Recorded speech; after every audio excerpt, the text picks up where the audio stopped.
Assalamu alaikum dear students. Hope you will be fine and enjoying good health. Today I am here with a new topic, that is questioning skill. As far as we have discussed that language has 4 skills: the reading, writing, listening and speaking. So we may categorize questioning skill in the speaking skill. So how far it is important for us and it is effective in our daily life, we will discuss later. So overall we can say that in our daily life, if we are talking about the formal life, professional life, family life, most of the conversation depends on the questions or either giving the answers.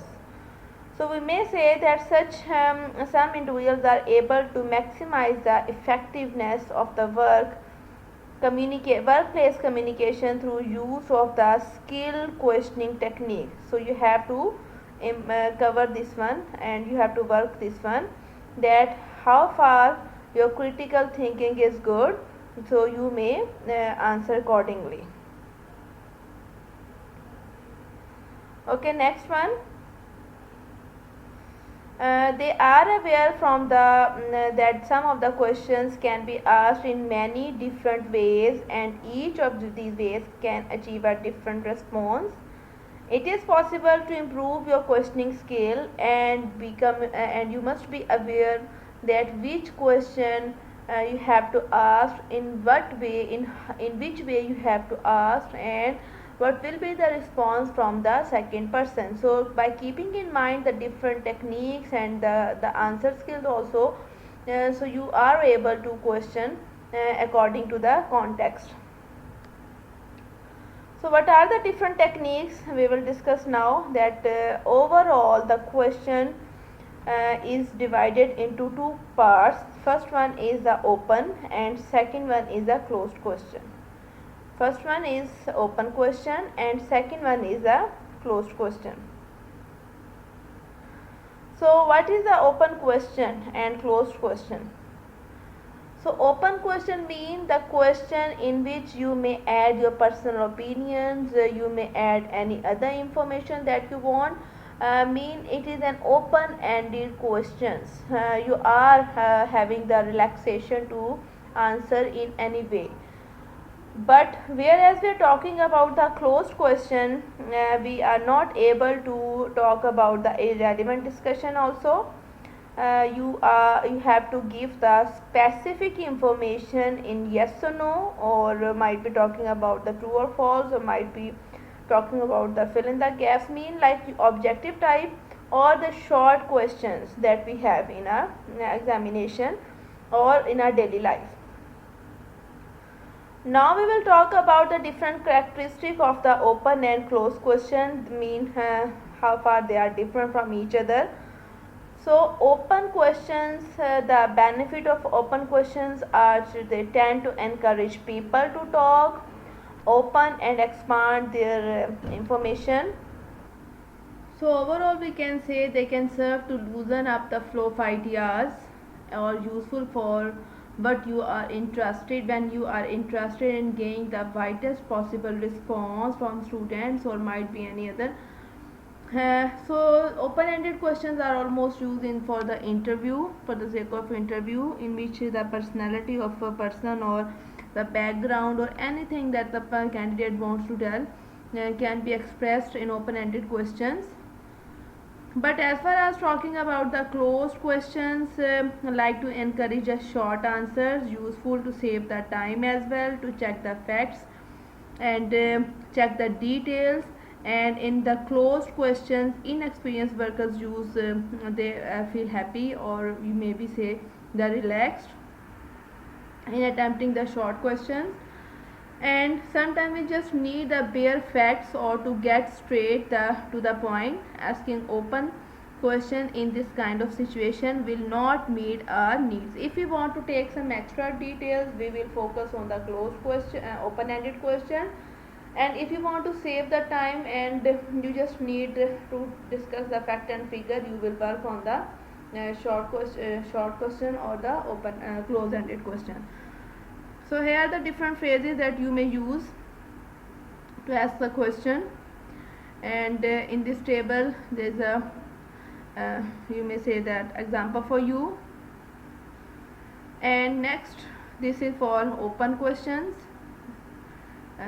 In the above we have discussed about the closed question, and here there are the different phrases we use for the open questions, and above all the how is used for most of the time to ask the question in a subjective approach. Next again, the basic difference among these two, open and closed, that seems straightforward and easy to grasp. We can say that we can incorporate the both style in our daily life, and it depends that which type of answer we want to take from the other person. And here you may see that this one is very much important, that sometimes the answer question structure and sometimes the answer question answer comment, these two techniques make us the more critical thinker. So that sometimes we just give the answer and focus on the structure, and just focus on the question and give the answer. So we can say the question answer structure, but later on if you want to question answer comment, and if you will use the comment, it can serve to soften the question while demonstrating that you are paying attention to the answer. And this comment might be non-verbally or might be through your any talking about the verbal. So it will make your relationship of listening and speaking more strong. Next one, we will discuss now the types. First we have categorized the general categorization of the questions, that are two, and now we will discuss. After talking about two types of question, now we will talk about the advanced types of question, that are four, in which first of all the probing question, reflective question, direct question, and hypothetical question. So now we will talk about that what is the major difference among all these four, and how far they are the open and closed questions are having the impression on this next one. Okay, first of all we will discuss a probing and clarifying question. Probe, to probe or to clarify. So we can say that these open or closed questions that serve to build the person's previous answer, question, comment, and response. So we may say that to use information that is already given to explore further information, further detail of the same question. So we may say that the question is demonstrate that the person is actively listened to. Here are some examples for you talking about the probing question. These are the different examples, and they are just telling that the might be the listener is listening the question or not. So to check that the listener is listening, we may ask different type of question to just to take more details. So here are the further we may say the benefit or the characteristic of probing question, in which we say that probing needs to be tackled very carefully. In other words, if you will not be careful in asking question to the stranger or to the student or to someone else, the second person feels some sort of interrogated, or therefore might be he will not give you the accurate information. Therefore, we may say that the preceding each question with a short summary of what the student has said can serve to soften the questioning and show them they are being listened to. So this can be more relaxing type of question, and is explained in more detail under the next heading. Now the next one is reflective. So what is reflective? It's come from the reflection. So what is reflection? We may say that the whatever the question is or the answer has been conveyed, we may say that the overall If they are truly listened, that typically constitute of short summary what the other person has said. This is just a type of paraphrase or rephrase of the question that has been told you, or the answer, whatever the conversation. Reflective mean to rephrase the same question or same answer, and it is an impression that the second person is listening carefully. So here's an example for you. This table is showing you the example of the probing reflective question, and what are the different benefits or the characteristic of the reflective question. We may say that to find the specific information, we may practice that to asking a reflective question. Mean if we listen all the answers, then we will ask a reflective question from the same content that the second person has told us.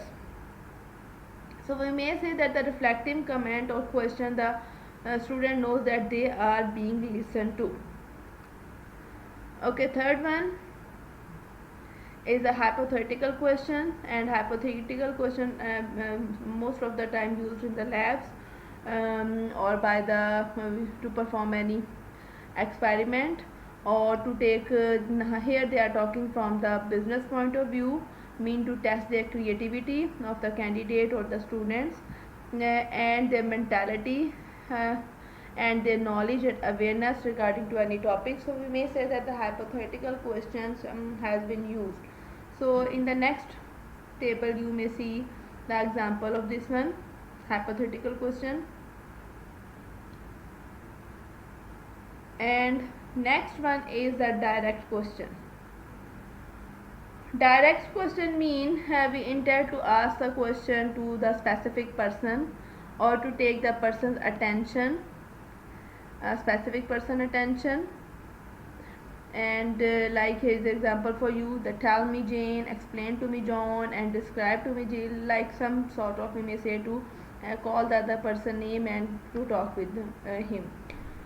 And we may also use to grab the attention, and as well as to give an instruction or give a specific command. So here in the table you may see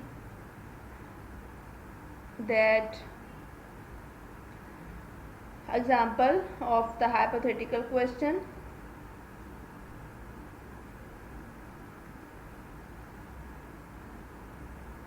Okay, now this one is important as well, that if someone is asking a question to you or you are giving the answer, this one is important, filtering down the information. Mean there might be so many information is given to you, you have to filter, mean you have to purify the important from the unimportant. So while you will not need all the questioning techniques in any given communication, they can prove to be very useful in building up to the required detail or filtering down the information to the bare bones that you need. So here I am just going to end the questioning skill, in which I will just in one word say that open questions stand for more information. Open questions stand for more information. This one sequence you may say might be changed, but closed information stand for specific information like yes or no. Probing question might be to add more detail and information, like you may say that it's some sort of open question but having little bit differentiation. Reflective questions mean to get back on the track again, mean whatever is told to you, you have to again ask a question or make a question from the given content. Hypothetical question mean to think or to reflect regarding the given information.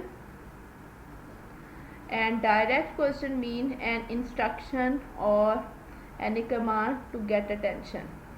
So this is all from my side, and I just want to add over here that whatever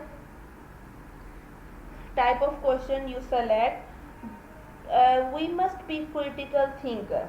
If we will not train our mind to ask question, we will not able to get more education or more awareness or more knowledge.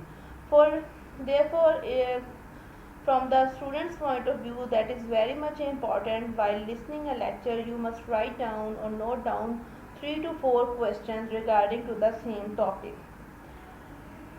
And if you are not you may say that you are not perfect in asking the question directly, you may first write down and then you may ask through your teacher. But I just want to add over here that whatever you achieve or you gain from outside, you must criticize, but not always the criticize negatively. You must raise the question as well as the positive and negative aspects. So if you will polish your questioning skill, not always using why this happened, why this happened.